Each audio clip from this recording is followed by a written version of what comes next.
Welcome to the Fire and Earth podcast with your hosts, Jason Mefford and Kathy Groover. Fire and Earth, giving you the keys to unlock your limitless potential. Welcome to another episode of the Fire and Earth podcast. I'm your co-host, Jason Mefford. And I am Kathy Groover. Welcome back. We're so excited to be here with you today. As always, as you can see, we don't have a guest today. It's just us. We're stuck with just us. Just us. So Jason and I are going to talk about ways to be a good leader. He's got a very phenomenal list of things. So we're going to cover a couple of those. And then you're going to have to tune in to the next one or a future one to hear the rest of them. We're going to give you a little cliffhanger there. Kind of feel like Paul Harvey today, and now for the rest of the story. Yeah. You'd always have to wait. Yeah, you always have to wait until the end or turn to page 13 for the rest of the story. Yeah. Which I never understood. It's the whole newspaper, magazine thing. At the end, there's just the ends of 5 different articles. It's very confusing because I didn't realize that as a kid. So I did all this one big article. What does cat litter boxes have to do with peace in Israel? I mean, it just was very confusing to me. So yeah. I've grown up. Well, maybe not. Anyway, yeah. So we're excited to be here, and as always, share some tips, tricks, and tools to unleashing your limitless potential. Yeah, so we thought we'd talk about this. I've been doing a lot of work about some of the different habits of successful leaders. Okay, and specifically in some of the groups that I serve. And what's interesting, is you can have a lot of people think that success is about what you do, but it's actually not about what you do. It's about how you do it and the person that you're actually being. Okay. Yeah. And so, again, you might be thinking, well, what are you talking about? That doesn't make any sense. Well, I'm sure you've seen this too, right? Where, 2 different people do the same thing, but they get completely different results. Happens all the time. Right. Yep. And so, because the reason is it's not so much about the doing, it's about the person that's doing the doing, how they're being. Okay. Absolutely. So, yeah, we thought we'd go through and we talk about a couple of them today. I've got a list of 7. We'll get through a few today. You'll have to listen in the future for other ones, right? We'll do 3.5. We'll do 3.5. Leave him hanging on the one, right? Yeah. The page 37 has the second half. Yeah, and if you're trying to find page 37 in the podcast, good luck because it's not paginated. Right, anyway, paginated. I know there's your $10 word for the day. It's a good word. Why is it page and paginated? Why isn't it paginated? Probably is. But we speak English and we just do everything in a bastard way in English. I guess. All right, I'll accept it. Okay, so let's just go through. We'll talk about a couple of them, right? Yeah. So the first one is focusing on relationships. So people that are successful, they focus on relationships. Now, again, you might be sitting here listening to this going, duh, right? But are you actually focusing on relationships? Maybe not, right? Because I don't know if this happens to you, Kathy, but as we get busy, we get this huge, long to-do list, these tasks, these projects that we have to do. And most of us default back to just checking off the tasks, checking off the projects, because we got to get it done. Yep. And so, usually what ends up happening is we steamroll over other people in trying to get done what we have to get done. And so we kind of throw that relationship piece out of the mix. And, I learned that early on in my career. I remember getting sat down by my chief financial officer and kind of had the finger wagged at me. And she said, Jason, you're really good at doing your job, but, right? So you always know when somebody says, but, you're about to get smacked, right? Yep. And she said, but you tend to steamroll people and run over them to get done what you need to do. Right. And again, that was that was a big wake up call for me, right, as a young executive. So, like I said, Kathy, I mean, I'm sure you've probably seen that in your life too, right? The people who focus on relationships versus the people that are just focusing on getting shit done. Yep. Well, and to add to that, I mean, if you look at something like LinkedIn or social media, the whole point of that is to build relationships. And how often does someone connect with you on LinkedIn and then 10 seconds later, you get this 30-paragraph sales pitch? It's like, I don't know you. Like, I don't know who you are. I don't, it's great for you to say what you offer, but I don't need a 30-paragraph sales pitch. And my uncle, who, like, classic salesman, he sold cardboard and cardboard boxes. Like, I never understood as a kid There's why big money in corrugated. I used to work in that industry. There is, but it was hilarious because as a kid, like, we'd all go out to dinner and he'd stop as we were leaving the restaurant and, like, go through the recycling and, like, look at boxes. My dad and I are like, because I didn't understand why he was looking to see where they got their cardboard, which was, now I get it. But when I started doing more speaking stuff and I was reaching out to kind of pitch myself, he said, Kathy, here's the key to sales. If they like you, they'll see you. If they trust you, they'll buy from you.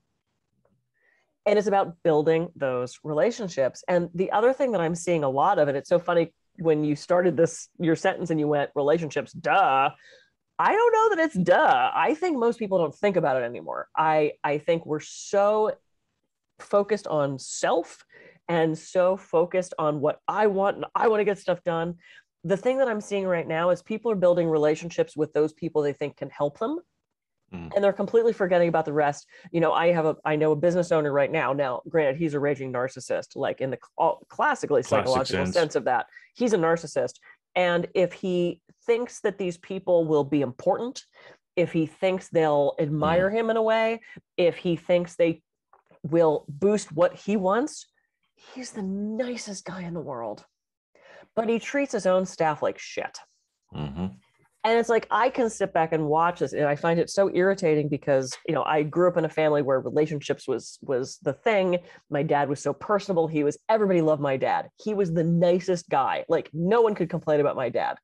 So it's like, that's how I was raised, of you're nice to people, you're friendly, you're funny, you build that rapport. And so to see people who run businesses who aren't doing that, I think they're doing themselves a disservice because their staff hates them. So it's like, you're not building those relationships internally or externally. Well, and it's interesting because as you're talking about that, like this business owner that you're referring to, Adam Grant talks about, takers, matchers, and givers, as well as the terms that he has, right? Interesting. And if you think about it, right, I mean, if you're in that just check the box, got to get stuff done, scanning it and saying, what can I get from this person? You're a taker, right? You're just trying to take from other people. Now, if somebody were to come in, and if I were to come into your house, right, and take something, what would you call me? A thief, right? Why are you taking my car, taking my book, taking my whatever, right? So if I come into your space and I take something from you, we'd be pretty pissed off, right? Because we'd look at that person and think that person's stealing from me. Yeah. But how many people take, and they think it's okay, right? I mean, I get this all the time. Like you said, I get hundreds of messages a week from people that just want to take from me without ever having any kind of a relationship. And so again, we've used the analogy before, right? It's like, if you're dating somebody on the first date, you don't go, hey, let's start making babies, right? You might, but you're probably going to get slapped in the face. Well, it's about the practicing making babies. There you go. Okay. But usually there has to be some relationship built, right? Yeah. And again, especially in our desire to be so productive, right? Everything in our day has to be so productive. We have to be checking off the list. We really have forgotten how important relationships are. Yeah. It's one of the reasons too why, people are depressed, they feel alone. It's because you're just taking from people and you're not actually developing those relationships. And it takes work. It really does take work. And, I realized a couple of years ago, it's like, I see clients and I see at that time, my husband. That was it. Now I've developed friendships with most of my massage clients just because you can't help it. You see them every week for years. You're going to develop that rapport and that relationship.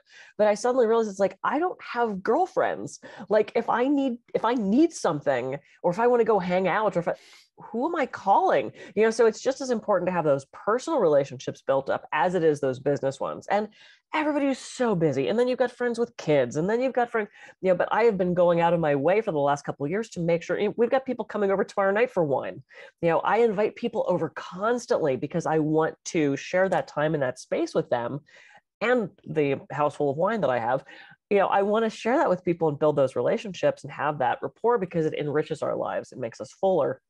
And I think that was one of the big stressors during COVID was we didn't have that social interaction that we so desperately need. We are social animals. Even if you're an introvert, we are social animals. We need that interaction. So I love the building relationships. I think I love that it's first too, because I do think that's key to so many other things. Well, and it's interesting because like you said, too, at different points in all of our lives, we need something. Yeah. Okay. I mean, I've lived long enough that I know that there's been certain times in my life that I need something or I need someone's help. Yeah. And I know in the future, it's going to be that way as well, right? There's going to be something that happens in the future I've not even thought about or contemplated, but I'm going to need somebody's help. Now, if you haven't talked to somebody in 10 or 15 years, and the first thing they do is call you and ask you for money or ask you for whatever it is that they need, chances are you're probably not going to reciprocate, right? Right. And so again, you wouldn't want people doing that to you. So don't do that to other people. Yeah. Right. You've got to develop those relationships along the way. And yes, in the future, your friends they're going to want to help you, but you have to have had that relationship over time, or else they're going to just feel like they're being taken advantage of. Yeah, absolutely. And if you feel like you're being taken advantage of by somebody else, that ain't a real relationship, right? No. That's me sneaking in your house and stealing your stuff. Okay. Yeah, don't do that. Okay. Don't do that. I won't do that. Yeah. All right. Remove that from my to-do list for this week. Take some. Well, I mean, there's some stuff we could probably get rid of. My boyfriend would like me to get rid of the rat skeleton, but that's just, it's art. So when next time we do what's on my desk, I'll bring down the rat skeleton. It's terrifying. It's terrifying. I was massaging a client and I needed to get my car from the car thing. I just done an oil change and I knew it was on the way to his house when he was going home.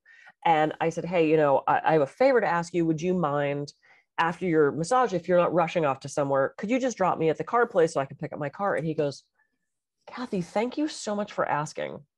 He goes, I would love to be of service in that way. You help so many people.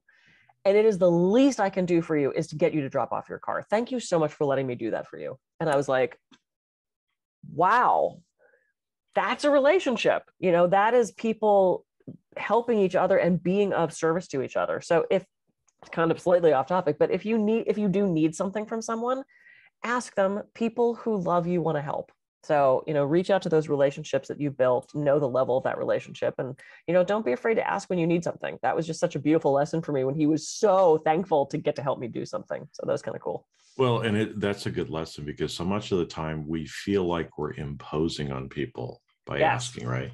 But again, if you have the relationship with someone, it actually benefits the other person. It allows them to serve. And like you said, that man that was like, I so much want to drop you off, right? A lot of people want to serve and want to help out. We don't know how.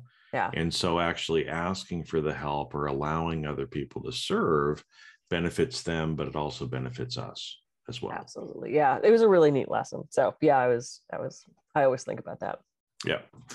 So that's one of the first habits. And again, it's called a habit. Why? Because you're being someone who is in relationship with other people. And so you're constantly being the person like your dad and your uncle, I think, right? Who are just these gregarious, happy people that are always developing relationships, doing what they can to help others and develop those relationships. How many times have you gotten a card from somebody or a text and said, hey, I was just thinking about you today. Yep. No, I did that yesterday. Nothing big. I was just thinking about you, wanted to let you know. Yep. Yep. You know, I did that all the time. I have an old client who moved to Hawaii years ago, and she popped into my head a couple of times. So like 2 or 3 days ago, I messaged her on Facebook. I'm like, hey, I just wanted to let you know I was thinking about you. I hope your family's great. I miss you guys so much. And just, I hope you're just having a beautiful day. And she's like, oh my God, thank you so much for reaching out. It totally made my day to know you were thinking of me. If you're thinking of somebody, reach out and tell them that. I did that yesterday too. I passed an old restaurant that a friend of mine owned that he shut it down a couple years ago. And I was like, just thinking of you. I hope you're doing great. How's the family? Like, it's so nice to get that. So give that too. Yep, exactly. So that's the first one, focusing on relationships. The second one is thinking strategically. And this one is hard for a lot of people because, you know, I work a lot with leaders, executive leaders in organizations. And so as we're growing and developing in our career, we start off kind of supervising people and we start managing people, right? These are like day-to-day task kind of stuff, right? Kathy, are you getting your work done sort of thing? And so we're very much focused on the individual tasks or the things that are right ahead of us. And that's really all that we focus on because we're just trying to get through what we need to get through, right? But when you move to becoming really a leader instead of a supervisor or a manager, you have to start thinking much more strategically at that point. And so an analogy that I use a lot is, you know, people, you know, when you're sitting outside and mosquitoes start coming around, right? What do you start doing? Most people start swatting at the mosquitoes, right? They get all busy and fixated on the mosquitoes and swatting mosquitoes all day that they don't even recognize when that alligator is coming up behind them and going to eat them, right? Because they're focused tactically instead of strategically. So really, you know, as a leader, one of the things that you have to do is be more strategic, you know, and this is hard for a lot of people to do because we get so caught up in doing our day-to-day stuff that we never take time to stop and reflect. Yeah, so that's such a good point. One of the executive forums I run, we had a call yesterday, and that's what I told them. I'm like, you know, congratulate yourself for showing up for yourself for an hour and a half. Yeah. Because what we just talked about in the last hour and a half is moving you to that strategic level, right? So now you can go back to your organization and you can say, oh, I never thought of these things like this before. Yeah. Right. And so it's taking that pause, thinking more strategically, but again, it's not what we're used to. Yeah. So for a lot of people, it's uncomfortable to stop and look at the bigger picture. And it's interesting because I don't have that kind of position. I'm just a solopreneur kind of thing. So it's like, I'm thinking about where have there been spaces in my career, either as a massage therapist, as a speaker, as an author, where this applies to me, because I'm not managing other people. But what I think it's the way it's translated in my brain is the knowing what I want thing. And I think sometimes, you know, going back to the being stuck in the weeds kind of thing, it's like I have gotten in the past, I think I'm a little bit out of this, but I've gotten so stuck in I got another massage, that I don't actually think about, okay, where's this ending? Like, what is your goal with all this?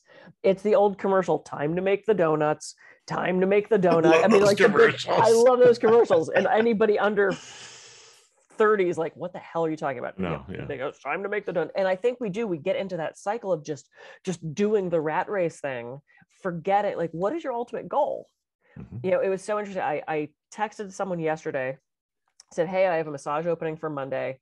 He said, oh, you know, my boss is now bringing somebody in. I don't need to see you anymore. And there was a part of me that was like, and then I realized I don't want to be doing massage anymore. He's incredibly difficult to massage because he's just like a brick. He's solid. And I kind of went, wait, Kathy, that does not fit into your plan anyway. You were thinking of the day-to-day, I had an opening, fill it, as opposed to actually forward thinking to, what are you trying to build? Like, what is the future that you want?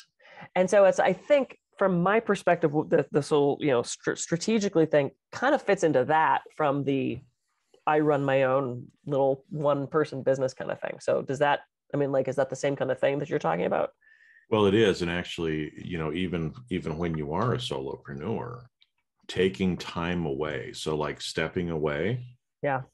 And like you said, what do you do when you step away? Well, part of it is looking at that. What do I really want to do? Right. Yeah. Giving yourself a little bit of space, because, it's the way our brain works too, is that we get so caught up in all that doing, that we can't allow that other inspiration or other things to come through until we stop. And so, again, solopreneurs, entrepreneurs as well, right? Take a week of vacation, take half a day off work. Yeah. Right. And actually just do nothing. I did that yesterday. I pretty much ignored my phone, didn't do my emails at all for a whole half a day.